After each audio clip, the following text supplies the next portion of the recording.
Hello students, welcome to my YouTube channel. इस video में हम सॉल्व करने वाले हैं CBSE additional practice questions science 086। Usually हर साल ऐसे sample papers CBSE exams final exam से कुछ टाइम पहले ही अपलोड करती है, बट इस बार CBSE ने मिड ऑफ ईयर ही ऐसे सैम्पल्स पेपर ऑफिशियल साइट पे अपलोड कर दिए हैं। और इससे सभी स्टूडेंट्स को काफ़ी हेल्प मिलने वाली है, क्योंकि एग्ज़ाम से काफ़ी पहले ही आपको ये समझ आ जाएगा कि आपको फाइनल पेपर किस टाइप का आएगा। सेशन 2023-2024 में आपको क्वेश्चन पेपर कुछ इस टाइप का आएगा। 1 मार्क के 20 क्वेश्चंस होंगे, टोटल मार्क्स 20 हो जाएंगे। इसके 2 मार्क के 6 क्वेश्चंस होंगे, इसके 12 मार्क्स हो जाएंगे। 3 मार्क के 7 क्वेश्चंस होंगे, इसके 21 मार्क्स होंगे। 5 मार्क के क्वेश्चन 3 होंगे तो इसके 15 मार्क्स होंगे। 4 मार्क के 3 क्वेश्चंस होंगे तो इसके 12 मार्क्स होंगे। टोटल मिला के 80 मार्क्स का आपको फाइनल एग्ज़ाम आएगा। इस वीडियो में हम सिर्फ 2 मार्क के क्वेश्चन को डिस्कस करने वाले हैं। अगर आपको एक्सप्लेनेशन अच्छी लगी तो then let me know in the comment section. After that मैं पूरे सैम्पल पेपर को सॉल्व कर दूँगी, ठीक है। 2 मार्क के बेसिकली 8 क्वेश्चन होंगे और हमें अटैम्प्ट करने हैं ओनली 6। तो इस वीडियो में हम 2 मार्क के 8 क्वेश्चन को डिस्कस करेंगे और आपको एग्ज़ाम में सिर्फ 6 क्वेश्चन अटैम्प्ट करने होंगे, क्योंकि 2 मार्क में 2 क्वेश्चंस ऐसे हैं जिसमें चॉइसेस आ रही हैं। Let me show. देखो फर्स्ट क्वेश्चन क्या है हमारे पास, write the balanced chemical equation for the reaction that is prevented by the storing potassium metal under kerosene. देखो ये तो हम सबको मालूम है कि पोटेशियम एंड सोडियम बहुत ही ज़्यादा रिएक्टिव मेटल्स होती हैं। इसको हम एयर में ओपन नहीं रखते, इसको हम केरोसिन ऑयल में डाल के रखते हैं। तो क्वेश्चन यहाँ पर हमारे पास ये है कि पोटेशियम को केरोसिन ऑयल में रख के हम कौन सी रिएक्शन को होने से रोकते हैं। प्रिवेंट का मतलब रोकते हैं। पोटेशियम को हम केरोसिन ऑयल में डाल के पोटेशियम का एयर से कांटेक्ट तोड़ते हैं, राइट। एयर में क्या होती है, ऑक्सीजन। तो अगर हम पोटेशियम को केरोसिन में नहीं रखेंगे तो देन क्या होगा, पोटेशियम एयर में से ऑक्सीजन को लेगा और पोटेशियम ऑक्साइड बना लेगा। और जो पोटेशियम ऑक्साइड होता है वो बहुत ही ज़्यादा रिएक्टिव होता है, ये इजीली फायर कैच कर लेता है। पोटेशियम ऑक्साइड एक बेस होता है, येलो कलर का होता है, पेल येलो कलर होता है इसका, और बहुत ही ज़्यादा रिएक्टिव होता है। सो जो पोटेशियम है वो ऑक्सीजन के साथ रिएक्ट करके पोटेशियम ऑक्साइड ना बनाए, इसको रोकने के लिए हम पोटेशियम को केरोसिन में डाल के रखते हैं। तो इन्होंने बैलेंस केमिकल इक्वेशन पूछी थी, वो हमने लिख दी है। बी पार्ट हमारे पास क्या है, identify the type of chemical reaction that is prevented. Reaction कौन सी है ये हमने लिख दी है। अब हमें बताना है कि ये कौन सी टाइप की रिएक्शन है। ये जो पोटेशियम है वो ऑक्सीजन के साथ कंबाइन होकर एक सिंगल प्रोडक्ट बना रहा है। तो ये डेफिनेशन किस टाइप ऑफ रिएक्शन की है, कॉम्बिनेशन रिएक्शन की। तो यहाँ पर ये दोनों कंबाइन हो रहे हैं, पोटेशियम और ऑक्सीजन कंबाइन हो रहे हैं, सिंगल प्रोडक्ट फॉर्म कर रहे हैं, तो ये एक कॉम्बिनेशन रिएक्शन है। और हम इसको ऑक्सीडेशन रिएक्शन भी बोल सकते हैं, क्योंकि इसमें एडिशन ऑफ ऑक्सीजन हो रहा है, राइट।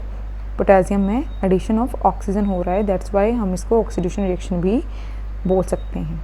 आप दोनों में से कोई एक आंसर भी लिख सकते हो, दोनों भी लिख सकते हैं। तो चलिए देखते हैं नेक्स्ट क्वेश्चन क्या है हमारे पास। Ravi cultivated mustard a plant with bisexual flowers. Bisexual flower कौन सा होता है, जिसमें मेल एंड फीमेल ऑर्गन दोनों होते हैं। On his farm, his plants were diseased due to a gene defect and therefore had reduced yield. जो प्लांट्स उसने कल्टीवेट किए हैं उनमें डिसीज़ हैं, जिसकी वजह से यील्ड रिड्यूस हो गई है। Ravi removed the stamen from the diseased plants. अब रवि ने क्या किया, जो डिसीज्ड प्लांट थे, वो प्लांट्स जिनमें डिसीज़ थी उसके स्टेमन्स को रिमूव कर दिया। स्टेमन क्या होता है, male organ of flower, okay. And also planted fresh diseased free mustard plants. अब उसने ऐसे प्लांट्स को भी कल्टीवेट किया जो डिसीज़ फ्री हैं। Where he remove the pistols.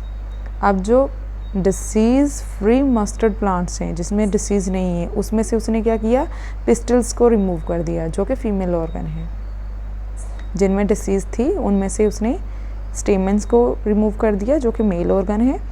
जो डिसीज़ फ्री प्लांट है उसमें से पिस्टल को रिमूव कर दिया, जो कि फीमेल ऑर्गन है। अब क्वेश्चन हमारा क्या है, how will Ravi's strategy help in improving the yield of mustard. अब मस्टर्ड की यील्ड को बढ़ाने में, इम्प्रूव करने में रवि की स्ट्रेटजी कैसे वर्क करेगी। Let's see the answer. देखो फर्स्ट थिंग रवि ने क्या किया, Ravi made the bisexual flower unisexual thereby encouraging cross pollination instead self pollination. अब देखो उसने क्या किया है, एक तो वो बाइसेक्सुअल फ्लावर था, रवि ने क्या किया, इस बाइसेक्सुअल फ्लावर को यूनिसेक्सुअल फ्लावर बना दिया। कैसे, एक में से मेल ऑर्गन को रिमूव कर दिया, मीन्स स्टेमन को रिमूव कर दिया, और दूसरे में से पिस्टल को रिमूव कर दिया, फीमेल ऑर्गन को रिमूव कर दिया। तो अब जो फ्लावर्स हैं वो क्या है, यूनिसेक्सुअल फ्लावर्स। अब इससे क्या बेनिफिट होने वाला है, अब यूनिसेक्सुअल फ्लावर्स होने की वजह से उनमें सेल्फ पॉलिनेशन नहीं क्रॉस पॉलिनेशन होगी। अब क्रॉस पॉलिनेशन का क्या फ़ायदा है over self pollination, cross pollination will increase variation and thereby the chances of having more disease free offspring। Cross pollination से क्या होगा, वेरिएशन इंक्रीज होगी। ये तो हमने पहले भी पढ़ा है कि यूनिसेक्सुअल रिप्रोडक्शन के कंपैरिजन जो बाइसेक्सुअल रिप्रोडक्शन होती हैं वो ज़्यादा बेटर होती हैं। क्यों, क्योंकि बाइसेक्सुअल रिप्रोडक्शन में 2 पेरेंट होते हैं, और 2 पेरेंट होने की वजह से जो ऑफस्प्रिंग होता है उसमें वेरिएशन ज़्यादा होती है, एंड जो ज़्यादा वेरिएशन होती है वो हेल्प करती है किसी भी स्पीशीज़ के लाइफ टाइम को बढ़ाने के लिए और ख़ुद को सराउंड में अडॉप्ट करने के लिए, या फिर आप बोल सकते हैं प्री एडप्शन के लिए। सो इस क्वेश्चन में रवि की स्ट्रेटेजी कैसे वर्क कर रही है, वेरिएशन बढ़ गई, वेरिएशन बढ़ने से क्या होगा, मोर डिसीज़ फ्री ऑफस्प्रिंग पैदा होंगे, मतलब जो न्यू जनरेशन होंगी उसमें डिसीज़ होने के चांसेस कम हो जाएंगे। सो इस तरह से उसने क्या किया, मस्टर्ड यील्ड को बढ़ाया है। अब अगर आप डायग्राम्स को देखो तो यहाँ पर भी सब कुछ क्लियर हो रहा है। ये फीमेल फ्लावर है जिसमें ओवरी होती है, कार्पेल, कार्पेल में क्या क्या आता है, ओवरी होता है, स्टाइल आता है, स्टिग्मा आता है। जो पिस्टल्स क्वेश्चन में मेंशन किया है वर्ड वो भी यहाँ पर ओवरी में होता है। ओके, तो ये एक फीमेल फ्लावर है, ये मेल फ्लावर है क्योंकि इसमें क्या है, ये स्टेमन, स्टेमन रिमूव किया था उसने। स्टेमन में क्या होता है, एंथर होता है जिसमें पोलन ग्रेन प्रोड्यूस होता है। ये क्या होता है, ये फिलामेंट होती है। उसने एक तरह से क्या किया, एक प्लांट में से स्टेमन हटा दिया तो अकेला फीमेल फ्लावर बचा, दूसरे में से उसने पिस्टल रिमूव कर दिया तो सिर्फ मेल फ्लावर बचा। अब इन दोनों में क्या होगी, क्रॉस पॉलिनेशन। जो बाइसेक्सुअल फ्लावर होता है वो ऐसा होता है, इसमें फीमेल ऑर्गन भी होता है और मेल ऑर्गन भी होता है। तो इसमें क्या होती है, सेल्फ पॉलिनेशन होती है। यहाँ एंथर में से पोलन ग्रेन ओवरी में चला जाएगा, बट इसमें क्या होगा, इसमें 2 अलग अलग फ्लावर होंगे, एक में से पोलन ग्रेन दूसरे फ्लावर की ओवरी में जाएगा स्टिग्मा से। सो ये क्या होगी, यहाँ पर क्रॉस पॉलिनेशन। तो यहाँ पर क्रॉस पॉलिनेशन होगी और यहाँ पर सेल्फ पॉलिनेशन हो जाएगी। अब नेक्स्ट क्वेश्चन देखते हैं क्या है हमारे पास। A plant X was enclosed in a glass jar with some lizards. A similar plant Y was enclosed in another glass jar but without lizards. Both the jars are kept under the same light conditions for a few hours. Which plant is likely to photosynthesize more and why? अब देखो हमें मालूम है कि photosynthesis process के लिए कौन कौन से कंपोनेंट्स चाहिए होते हैं। सनलाइट चाहिए होती है, वो तो है इसमें। दूसरा कार्बन डाइऑक्साइड चाहिए होती है। तो अब प्लांट्स को कार्बन डाइऑक्साइड किससे मिलती है, एनिमल्स से, जो during respiration carbon dioxide release करते हैं। हम सबको मालूम है कि जो एनिमल्स होते हैं वो during respiration carbon dioxide surround में रिलीज़ करते हैं। अब प्लांट्स को फोटोसिंथेसिस के लिए कार्बन डाइऑक्साइड चाहिए होती हैं। अब जिस ग्लास जार में लिजर्ड्स हैं वो ड्यूरिंग रेस्पिरेशन क्या रिलीज़ करेंगी इन्वायरमेंट में, कार्बन डाइऑक्साइड। तो एक्स वाले को इस लिजर्ड की वजह से ज़्यादा कार्बन डाइऑक्साइड मिलेगी as compared to Y. So clearly जो प्लांट एक्स हैं उसमें ज़्यादा फोटोसिंथेसिस होंगी। सो दैट्स वाई हमारा आंसर होगा plant X. And Y, due to respiration of lizard the amount of carbon dioxide will increases leading to a higher amount of photosynthesis. जितनी ज़्यादा carbon dioxide होंगी उतनी ज़्यादा फोटोसिंथेसिस होगी। Clear. अब देखो इस 23 क्वेश्चन में हमारे पास चॉइसेस हैं। हम इन दोनों में से कोई एक क्वेश्चन अटैम्प्ट करेंगे। यहाँ पर तो हम सैम्पल पेपर सॉल्व कर रहे हैं, दैट्स वाई हम दोनों की एक्सप्लेनेशन देखेंगे कि क्या है, बट इन एग्ज़ाम आपको इन दोनों में से कोई एक ही क्वेश्चन अटैम्प्ट करना होगा। तो चलिए अब हम इस क्वेश्चन की एक्सप्लेनेशन भी देख लेते हैं क्या है। Proteinuria is a condition in which a significant amount of protein can be detected in urine। देखो यहाँ पर इसके नाम से ही मालूम चल रहा है प्रोटीन यूरिया, इसको हम बोलते हैं प्रोटीनूरिया है, बट वैसे ये प्रोटीन यूरिया लिखा हुआ है, राइट। अब प्रोटीनूरिया का क्या मतलब होता है कि इसमें सिग्निफिकेंट अमाउंट ऑफ प्रोटीन जो होता है वो यूरिन में आ जाता है, मतलब अच्छा खासा जो अमाउंट होता है प्रोटीन का वो थ्रू यूरिन बॉडी से बाहर आता है। Which process in the nephron is likely to be affected causing proteinuria. Question हमारे पास ये है कि नेफ्रॉन में ऐसा क्या हो रहा है जिसकी वजह से हमारे यूरिन में प्रोटीन की मात्रा ज़्यादा है। जस्टिफाई, इसको जस्टिफाई करना है। अब देखो नेफ्रॉन का क्या काम होता है, नेफ्रॉन क्या करते हैं, ये हमारी किडनी में होते हैं। नेफ्रॉन का काम होता है ये ब्लड को फिल्टर करते हैं। जब ब्लड की फिल्ट्रेशन होती है तो ये न्यूरॉन क्या करते हैं, जो ब्लड में वेस्ट मटेरियल होता है उसको यूरिन में जाने देते हैं और बाकी जो एसेंशियल न्यूट्रिएंट्स होते हैं उनको ब्लड में रहने देते हैं। चलिए देखते हैं इसको कैसे हमें एक्सप्लेन करना है। Filtration or selective reabsorption by the nephron may not be functioning properly। अब यहाँ पर साफ साफ यही लिखा हुआ है कि जा तो फिल्ट्रेशन अच्छे से नहीं हो रही ब्लड की, जिसकी वजह से जो एसेंशियल न्यूट्रिएंट है जैसे कि प्रोटीन वो भी यूरिन के साथ आ रहा है, और दूसरा सिलेक्टिव एब्जॉर्प्शन, फिल्ट्रेशन के बाद जो रीएब्जॉर्प्शन होती है जिसमें कि कुछ जो एसेंशियल न्यूट्रिएंट्स भी यूरिन में चले जाते हैं, उसकी जो रीएब्जॉर्प्शन होती हैं वापस से ब्लड में एब्जॉर्ब होते हैं, वो अच्छे से नहीं हो रही। नेफ्रॉन एक तो फिल्ट्रेट करता है और दूसरा फिल्ट्रेशन के बाद जो कुछ एसेंशियल न्यूट्रिएंट्स वेस्ट के साथ ब्लड से बाहर आ जाते हैं उनको रीएब्जॉर्ब करता है। तो इसका मतलब नेफ्रॉन के ये दोनों में से कोई एक फंक्शन प्रॉपरली नहीं हो रहा। यहाँ पर इनके 2 पॉइंट्स हैं। Improper filtration will lead to proteins getting filtered even though they are not waste। Improper filtration की वजह से प्रोटीन्स भी वेस्टेज के साथ ही फिल्टर होते जा रहे हैं। दूसरा point, after filtration useful substances such as proteins may not be getting reabsorbed. अब फिल्ट्रेशन के बाद जो यूजफुल सब्सटेंसेस को रीएब्सॉर्ब होना होता है वो अच्छे से नहीं हो पा रहे, जिसकी वजह से यूरिन में ज़्यादा प्रोटीन डिटेक्ट हो रहा है। Got it the answer. चलिए अब नेक्स्ट क्वेश्चन देखते हैं।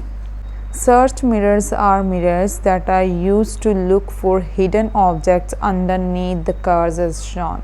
जो सर्चिंग मिरर्स होते हैं वो यूज़ किए जाते हैं कार्स के अंडरनीथ देखने के लिए, मतलब कार्स के नीचे क्या है, ठीक है, उसको देखने के लिए सर्च मिरर यूज़ होते हैं, जैसे कि ये मिरर यूज़ किया जा रहा है ये पिक्चर में। The hidden objects can be easily spotted as the mirror provider a wider field of view. इस इतने से मिरर में जो भी कार के नीचे हिडन ऑब्जेक्ट होगा वो ईजीली दिखाई पड़ जाता है, क्योंकि जो मिरर का फील्ड ऑफ व्यू होता है वो वाइडर होता है, मतलब जो इतना सा मिरर ज़्यादा एरिया को देख सकता है। अब क्वेश्चन हमारे पास क्या है, what type of mirrors are generally use to make search mirrors. ऐसे सर्च मिरर्स को बनाने के लिए कौन सी टाइप का मिरर यूज़ होगा। देखो ये तो अंडरस्टूड है कि ऑब्वियसली कॉन्वेक्स मिरर यूज़ होगा, क्योंकि व्हीकल्स में रियर व्यू देखने के लिए, पीछे का एरिया देखने के लिए कौन से मिरर को यूज़ करते हैं, कॉन्वेक्स को, क्योंकि कॉन्वेक्स मिरर में क्या होता है, वो छोटा सा मिरर, उसका जो फील्ड ऑफ व्यू होता है वो ज़्यादा होता है। इस छोटे से मिरर में हम पीछे का कितना सारा एरिया देख लेते हैं। तो इसमें भी क्या करना है, हमें इतने से मिरर में कार के नीचे का बहुत सारा एरिया देखना है। तो जो फील्ड ऑफ व्यू होता है वो वाइडर किसका होता है, कॉन्वेक्स का। सो फर्स्ट का आंसर तो आ जाएगा कॉन्वेक्स मिरर। सेकंड क्वेश्चन हमारे पास क्या है, with the help of ray diagram describe the nature of image formed by the type of mirror identified in A. अब हमें इसकी रे डायग्राम बनानी है कि कॉन्वेक्स मिरर में इमेज कैसे फॉर्म होती है। सो लेट्स सी, यहाँ पर देखिए जो रे डायग्राम मैंने ऑलरेडी बना रखी है। पहले का आंसर तो कॉन्वेक्स मिरर था। अब सेकंड, जब इसकी रे डायग्राम बनानी है आपको क्या करना है, कॉन्वेक्स मिरर बनाना है। हमें मालूम है कि कॉन्वेक्स मिरर का जो इनर साइड होती है वो पॉलिश्ड होती है। यहाँ पर इसके सेंटर में से इसकी प्रिंसिपल एक्सिस होगी। यहाँ पर कहीं पर भी कोई ऑब्जेक्ट होगा तो अगर उस ऑब्जेक्ट से ray of light parallel to the principal axis आएगी, ये रूल्स हैं रे डायग्राम बनाने के, तो वो जो रे होती है वो आफ्टर रिफ्लेक्शन डाइवर्ज हो जाएगी। तो ये जो रे डाइवर्ज हो रही है, हमें क्या लगेगा कि ये यहाँ मिरर के पीछे से कहीं से आ रही है, या फिर आप बोल सकते हो कि मिरर के अंदर से कहीं से आ रही है, राइट, ऐसा हमें लगेगा। वैसे तो ये यहाँ से आफ्टर रिफ्लेक्शन डाइवर्ज हो रही है, बट हमें क्या अपीयर होगा कि ये यहाँ मिरर के अंदर में से कहीं से आ रही है। एंड अगर कोई रे ऑफ लाइट परपेंडिकुलरली फॉल करेगी, इंसिडेंट करेगी इस मिरर के ऊपर परपेंडिकुलरली, तो वो उसी पाथ में बाउंसिंग बैक हो जाएगी और हमें लगेगा कि ये जो रे है वो सेंटर ऑफ कर्वेचर में से आ रही है।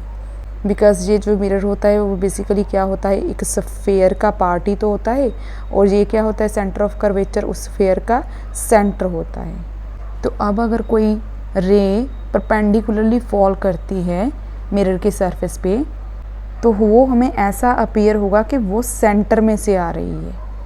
तो अब देखो ये वाली रे और ये वाली रे दोनों जिस पॉइंट में इंटरसेक्ट कर रही हैं उस पॉइंट को हम मार्क करेंगे एंड उस पॉइंट से परपेंडिकुलर ड्रॉ कर देंगे इस प्रिंसिपल एक्सिस पे। तो ये जो छोटी सी लाइन यहाँ पर बनी हुई है ए डैश बी डैश, ये क्या होगी, इस ए बी ऑब्जेक्ट की इमेज। तो किसी भी ऑब्जेक्ट की जो इमेज है वो कॉन्वेक्स मिरर में प्रिंसिपल फोकस एंड पोल के बीच में बनती है। ठीक है, ऑब्जेक्ट चाहे कहीं पर भी प्लेस्ड हो, जो इमेज है वो पोल और फोकस के बीच में ही बनेगी। एंड और क्या क्या कंक्लूजन निकल रही हैं इस डायग्राम से, इमेज वर्चुअल होगी। वर्चुअल कब बनती है इमेज, जब रेज एक्चुअली मीट नहीं करती। अब यहाँ पर देखो आफ्टर रिफ्लेक्शन ये रे यहीं से वापस चली जाएगी, ये रे यहाँ से डाइवर्ज हो जाएगी, तो जो रेज हैं वो एक्चुअली यहाँ पर नहीं मीट कर रही, तो दैट्स वाई इमेज क्या है, वर्चुअल है। दूसरा पॉइंट, इमेज इरेक्ट है। इरेक्ट मतलब सीधी है, जैसे ए बी है वैसे ही ए डैश बी डैश है। इमेज जो है वो सीधी है, इन्वर्टेड नहीं है। एंड थर्ड थिंग कि जो इमेज है वो डिमिनिश्ड होगी। डिमिनिश्ड मतलब छोटी होगी, जितना ऑब्जेक्ट होगा उसके कंपैरिजन इमेज बहुत छोटी होगी। सो ये इसकी रे डायग्राम है, इसको आप इस तरीके से भी बना सकते हो। इन दोनों में फ़र्क क्या है, यहाँ पर ऑब्जेक्ट डिस्टेंस पे है पड़ा और यहाँ पर ऑब्जेक्ट जो है वो काफ़ी क्लोज है मिरर के। ये दो डायग्राम्स मैंने इसलिए बनाई थी ताकि आपको ये बता सकूं कि जैसे जैसे ऑब्जेक्ट मिरर के पास में आता है वैसे वैसे इमेज पोल की तरफ आने लगती है, जिसकी वजह से इमेज का साइज़ थोड़ा बड़ा होने लगता है। जैसे कि अगर आप अपने व्हीकल के साइड मिरर को ऑब्जर्व करो तो क्या होता है, जब कोई भी पीछे आने वाली गाड़ियाँ दूर होती हैं तो वो छोटी लगती हैं, जैसे जैसे वो पास में आती हैं ऐसा लगता है कि वो जो इमेज है वो गाड़ी है वो हमारी ओर आ रही है, हमें ऐसा फील होता है। तो वो एक्चुअली यही होता है, जैसे जैसे ऑब्जेक्ट मिरर की ओर बढ़ता है वैसे वैसे जो इमेज है वो पोल की तरफ आती है। तो ऐसे जैसे जैसे हमारे पीछे कोई भी व्हीकल हमारी ओर आता है तो यहाँ पर हमें क्या ऑब्जर्व होता है, जो गाड़ी है वो हमारे पास आ रही है और उसका साइज़ भी बढ़ता जाता है। बहुत से बच्चों ने तो ये चीज़ ऑब्जर्व भी की होगी, जिन्होंने नहीं की वो भी ज़रूर करना। तो चलिए अब देखते हैं हमारा नेक्स्ट क्वेश्चन क्या है। The next question is Ramya wants to measure the current flowing through the circuit shown below. Ramya चाहती है कि इस सर्किट में कितना करंट फ्लो हो रहा है ये मेजर किया जाए। And which among the 4 ammeters can be use for the same. Show your calculation. अब उसके लिए उसको इनमें से कौन सी मेजरमेंट वाला एमीटर यूज़ करना चाहिए। तो चलिए इसको कैलकुलेट करते हैं। उन्होंने बोला है शो योर कैलकुलेशंस, तो कैलकुलेशंस हमें करके बताना है। अब देखो इसको आप कैसे कैलकुलेट करोगे। हमारे पास ओम लॉ होता है। ओम लॉ क्या बताता है, V equals to IR, potential difference directly proportional to current, and proportionality का साइन हटाते हैं तो यहाँ पर रेजिस्टेंस आ जाती है। इसका फॉर्मूला तो सबको मालूम ही होगा, V इक्वल्स टू IR। अब हमें क्या कैलकुलेट करना है, करंट। तो इसको हम रीअरेंज करके I को यहीं रहने देंगे, V को एज इट इज़ रहने देंगे, एंड R को यहाँ से उठाकर इस साइड शिफ्ट कर देंगे। तो यहाँ पर R मल्टीप्लाई का है, दूसरी साइड जाने के बाद डिवाइड का हो जाएगा। तो हमारे पास क्या बचा, I equals to V upon R।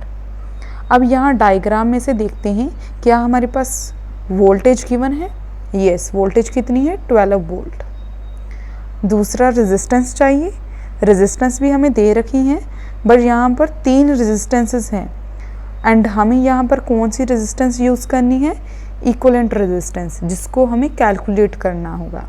अब हमें मालूम है जो रेजिस्टेंस सीरीज़ में होती हैं उसको हम सिंपल ऐड करते हैं।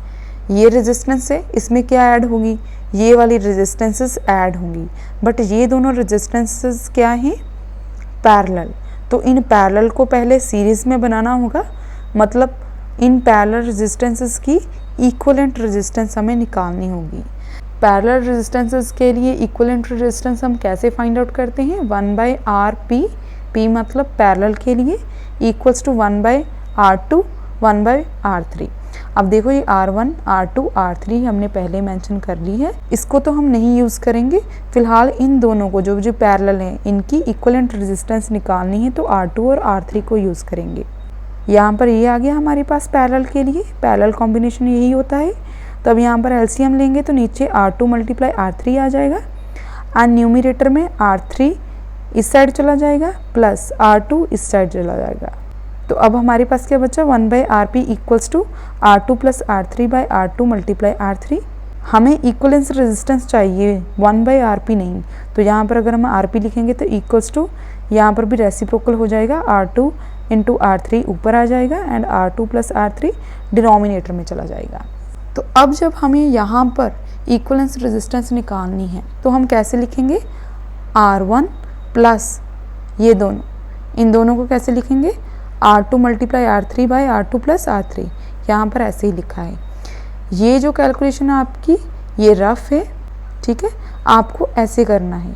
बस यहाँ पर ये कैसे आया ये मैंने यहाँ पर एक्सप्लेन किया है, ओके। अब यहाँ पर इनकी वैल्यूज़ पुट कर दो। R1 कितना है, 2 मैंने भर दिया, plus R2 multiply R3 8 multiply 4, and नीचे R2 plus R3 8 plus 4, right. अब यहाँ पर 2 एज इट इज़ प्लस 8 4 ज़ा 32, 8 प्लस 4 12। अब इसको आप डिवाइड करोगे तो इसका आंसर 2.66 आ जाएगा। 2 एज इट इज़ लिखा, इसको एडअप किया तो 4.66 ओम। अब यहाँ पर इनके यूनिट्स क्या होते हैं ये भी आपको मालूम होना चाहिए। ओम लॉ में करंट के यूनिट्स होते हैं एम्पियर, V के वोल्ट, R के ओम, ओके। तो दैट्स वाई यहाँ पर हमने ओम लिखा। अब करंट को निकालना है, यहाँ पर 12 आ जाएगा, एंड यहाँ पर ये जो हमने निकाला है 4.66। अब यहाँ पर देखो कैलकुलेशन आप अपने हिसाब से कर सकते हो। मैंने क्या किया है, मैंने पहले पॉइंट को हटाया है, ठीक है। पॉइंट के बाद 2 डिजिट्स थे तो 2 डिजिट्स की जगह पर ऊपर 2 0 लगा दिए, एंड पॉइंट की जगह पे 1 होता है, 1 12 से मल्टीप्लाई होगा तो 12 आ जाएगा। अब 1200 अपॉन 466 आ जाएगा। इसको कटिंग करके 2.575 ऐसे समथिंग कुछ आता जाएगा। आपको एक अप्रॉक्सीमेटली लिखना है 2.5, इसको राउंड ऑफ करके 8 एम्पियर आ गया। एम्पियर क्यों लिख रहे हैं, क्योंकि यहाँ पर हमें मालूम है करंट का जो यूनिट होता है ओम लॉ में वो एम्पियर होता है, ओके। तो अब देखो 2.58 है। अब हम पीछे दिए गए टेबल में से देखेंगे कौन सी रेंज सूटेबल है एमीटर को चूज़ करने के लिए। अब देखो हमारे के लिए कौन सी वैल्यू थी, 2.58 एम्पियर। अब देखो मिली एम्पियर वाली तो हम लेंगे नहीं, ये तो वैसे ही निगलेक्ट हैं। एम्पियर वाली 0 से 1, यहाँ पर तो 2.58 है, 1 से बड़ी है। तो 0 से 10 एम्पेयर वाली हम एमीटर को चूज़ करेंगे करंट को कैलकुलेट करने के लिए। अब देखो इस क्वेश्चन में भी हमारे पास चॉइस है, या तो हम ये वाला क्वेश्चन कर सकते हैं या ये वाला। यहाँ पर सैम्पल पेपर सॉल्व कर रहे हैं तो दोनों को डिस्कस कर रहे हैं, एग्जाम में आपको एक ही अटैम्प्ट करना है। अब देखो नेक्स्ट क्वेश्चन क्या है। A helical coil whose length is greater than its diameter is connected to a battery as shown below. अब यहाँ पर एक हेलिकल कॉइल है। हेलिकल कॉइल कौन सी होती है, यहाँ पर ऐसे कॉइल्स बनी होती हैं, या फिर आप कह सकते हो कि स्प्रिंग टाइप जो होता है उसको हेलिकल कॉइल बोलते हैं। ठीक है, ये हेलिकल कॉइल है जो बैटरी के 2 एंड से कनेक्टेड है। हमें मालूम है ये जो बड़े वाली लाइन होती है वो positive terminal of the battery को रिप्रेजेंट करती है, एंड छोटे वाली जो लाइन होती है वो negative end of the battery को रिप्रेजेंट करती है। अब यहाँ पर हमारे पास क्वेश्चन क्या पूछा गया है, how does the magnetic field at point P compare with the magnetic field at point Q, justify your answer. P और Q में मैग्नेटिक फील्ड को कंपेयर करने को बोला है कि किस पे ज़्यादा होगी और किस पे कम होगी। अब देखो ये दोनों points inside the helical coil तो है। हेलिकल कॉइल किसकी तरह से एक्ट करती है, जैसे कि एक सोलेनाइड हो। अब अगर आपने पढ़ा हो तो सोलेनाइड के अंदर मैग्नेटिक फील्ड यूनिफॉर्म होती है। तो अगर ये दोनों पॉइंट्स इनसाइड द कॉइल लाई कर रहे हैं तो इनमें कोई डिफरेंस होगा नहीं। मैग्नेटिक फील्ड तो यूनिफॉर्म है, जितनी मैग्नेटिक फील्ड की स्ट्रेंथ यहाँ पर होगी उतनी ही यहाँ पर होगी। इवन इसके अंदर कहीं पर भी कोई पॉइंट ले लो, उनमें मैग्नेटिक फील्ड की स्ट्रेंथ सेम होगी। तो यहाँ पर फर्स्ट का आंसर हमारे पास क्या आएगा, ये देखो, the magnetic field at P and Q is the same because helical coil is behave like a solenoid and magnetic field lines inside the solenoid are uniform in the form of parallel lines. Helical coil के अंदर magnetic field uniform होती है in the form of parallel lines, means जो magnetic field lines होती है वो ऐसे parallel होती हैं, parallel inside the helical coil, जिसकी वजह से मैग्नेटिक फील्ड की स्ट्रेंथ यूनिफॉर्म होती है inside the helical coil. Okay, and next question हमारे पास क्या है, state one way in which the strength of magnetic field inside the current carrying helical coil can be changed. उन्होंने question पूछा है कि कोई 2 ऐसे वेज बताओ जिसको यूज़ करके हम इस हेलिकल कॉइल के अंदर मैग्नेटिक फील्ड को बढ़ा और कम कर सकते हैं। तो देखो इसके 2 वेज हैं। अगर आप इन नंबर ऑफ टर्न्स को कम कर दो, ठीक है, जैसे ये 1 टर्न है, 2nd टर्न, अगर इन टर्न्स को कम कर दो तो मैग्नेटिक फील्ड कम हो जाएगी। अगर इन टर्न्स को बढ़ा दो तो मैग्नेटिक फील्ड बढ़ जाएगी। ओके, दूसरा, अगर इसमें हम करंट बढ़ा दें, ज़्यादा वोल्टेज की बैटरी लगा दें, ठीक है, करंट अगर बढ़ा दें तो मैग्नेटिक फील्ड बढ़ जाएगी। अगर हम करंट को कम कर दें तो मैग्नेटिक फील्ड भी कम हो जाएगी, मीन्स वीक हो जाएगी।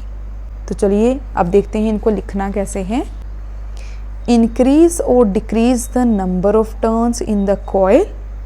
नंबर ऑफ टर्न्स को या तो इंक्रीज कर दो या डिक्रीज कर दो। कम कर देंगे तो मैग्नेटिक फील्ड की स्ट्रेंथ कम हो जाएगी, इंक्रीज करेंगे तो मैग्नेटिक फील्ड की स्ट्रेंथ बढ़ जाएगी। सेकेंड, इंक्रीज और decrease the current through the coil. अब कॉइल के बीच में अगर करंट को इंक्रीज कर देंगे तो मैग्नेटिक फील्ड बढ़ जाएगी, डिक्रीज करेंगे तो मैग्नेटिक फील्ड की स्ट्रेंथ कम हो जाएगी। Clear? Next and last one question is shown below are 2 food pyramids. ये 2 फूड पिरामिड्स हैं, land ecosystem and aquatic ecosystem. The pyramid representing the land ecosystem is traditional, with producers being greater in mass than primary consumers and so on. अब उन्होंने बोला है कि ये जो pyramid है लैंड इकोसिस्टम के लिए ये ट्रेडिशनल है, पुराना है, जहाँ पर प्रोड्यूसर्स का मास ज़्यादा है, प्रोड्यूसर्स ज़्यादा हैं, फिर जो प्रोड्यूसर को खाने वाले हैं प्राइमरी कंज्यूमर वो मास में कम हैं, फिर जो इन प्राइमरी कंज्यूमर को खाने वाले सेकेंडरी कंज्यूमर है वो इनसे भी कम है, एंड टॉप जो टर्शरी कंज्यूमर है वो सबसे कम है। ठीक है, आगे क्या लिखा है इसमें, sometimes in aquatic ecosystem, sometimes कभी कभी जो एक्वेटिक इकोसिस्टम होता है, एक्वेटिक इकोसिस्टम मतलब जो पानी में रहते हैं जीव, ठीक है, उनका जो इकोसिस्टम होता है, एन इन्वर्टेड पिरामिड एग्जिस्ट, इसमें कई बार ऐसे होता है कि इन्वर्टेड पिरामिड एग्जिस्ट करता है, ये तो ट्रेडिशनल है, बट कभी कभी जो एक्वेटिक सिस्टम इकोसिस्टम होता है उसमें पिरामिड कुछ इस तरह से हो जाता है। Hence the total mass of producers, यहाँ पर जो टोटल मास ऑफ प्रोड्यूसर हैं, जो प्रोड्यूस करते हैं खुद से फूड, जिनको हम फाइटोप्लैंक्टन भी बोलते हैं, phytoplankton is much smaller than the top consumers, यहाँ पर जो फाइटोप्लैंक्टन है, जो फूड खुद प्रोड्यूस करते हैं, जो प्रोड्यूसर हैं, उनका मास बहुत कम है एज कंपेयर्ड कि जो इन पर डिपेंड करते हैं, इनको खाते हैं। ओके, तो अब इतनी कहानी तो हमें समझ आ गई। अब देखते हैं हमारे लिए क्वेश्चन क्या है, इसमें से हमें पूछा क्या गया है।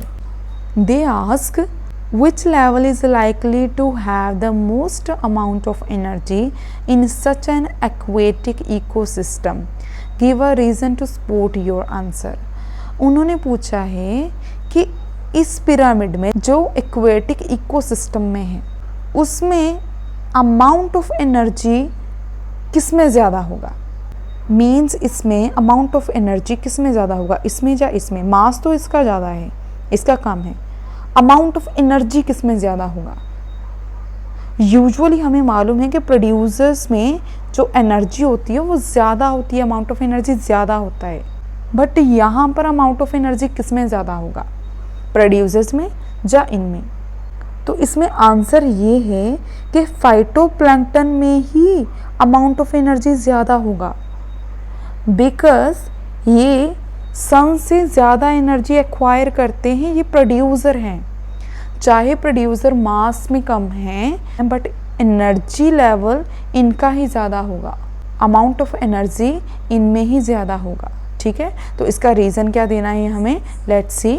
फाइटोप्लैंक्टन जो कि प्रोड्यूसर्स हैं have the most amount of energy in such an aquatic system because the producers will still have the highest amount of energy captured from sunlight, क्योंकि ये जो प्रोड्यूसर होते हैं वो सनलाइट से ज़्यादा एनर्जी, ज़्यादा अमाउंट ऑफ एनर्जी कैप्चर करते हैं, मीन्स लेते हैं, which will continue to reduce as we move towards top of the pyramid, ठीक है, जो कि रिड्यूस होती जाएगी जैसे जैसे हम पिरामिड के टॉप की ओर जाएंगे। यहाँ पर देखो जो जी फाइटोप्लैंक्टन है ये सन से ज़्यादा एनर्जी एक्वायर करेंगे, ज़्यादा कैप्चर करेंगे, ये कम करेंगे, ये उससे भी कम और ये उससे भी कम। अब सन से सबसे ज़्यादा एनर्जी ये ले रहे हैं producers, so that's Y amount of energy इनमें ही ज़्यादा होगा। क्लियर। अब चलिए देखते हैं नेक्स्ट क्वेश्चन क्या है। Such aquatic ecosystems are considered to be unstable. Justify this statement. अब जो ऐसे aquatic ecosystem है ये unstable है, यहाँ पर इन्होंने बोला है ना क्वेश्चन में sometimes कि कभी कभी ऐसा होता है, मतलब हमेशा ऐसा नहीं रहता, ये unstable है। तो ये क्यों unstable रहते हैं? देखो ऑब्वियस सी बात है, प्रोड्यूसर्स कम हैं, ये जो अपर लेवल वाले एनिमल्स हैं ये तो इन पर डिपेंड करते हैं ना। अब अगर प्रोड्यूसर ही कम है, इनको फूड कहाँ से मिलेगा, इनको फूड नहीं मिलेगा तो ये ऑब्वियसली मर जाएंगे। सो दैट्स वाई ये पिरामिड कभी स्टेबल रह ही नहीं सकता, राइट। तो चलिए देखते हैं इसको एक्सप्लेन कैसे करना है। Since the total mass in the lower trophic levels causing organisms to die sooner than usual, lower trophic level में टोटल मास कम होने की वजह से ऑर्गेनिज्म क्या हो जाएंगे, जल्दी मर जाएंगे। दैट्स वाई जो वो पिरामिड है वो स्टेबल नहीं रहेगा। तो ये थे हमारे 2 मार्क क्वेश्चंस। हमने 8 क्वेश्चंस को सॉल्व किया है। एग्ज़ाम में हमें सिर्फ 6 क्वेश्चंस को सॉल्व करना है। 2 क्वेश्चंस में हमें चॉइसेस मिलेंगी। If you easily got the explanation then let me know in the comment section. अगर आपको ये 2 मार्क क्वेश्चंस इजीली समझ आ गए हैं और आपको एक्सप्लेनेशन अच्छी लगी हो तो प्लीज़ मुझे कमेंट सेक्शन में ज़रूर बताना। मैं फुल सैम्पल पेपर का सोल्यूशन अपलोड कर दूँगी और इस साइंस के साथ साथ मैथ्स SST के सैम्पल पेपर्स कोई भी सोल्यूशन मैं अपलोड कर दूँगी। But before that let me know in the comment section कि आपको एक्सप्लेनेशन कैसी लगी। Thanks for watching, meet you soon.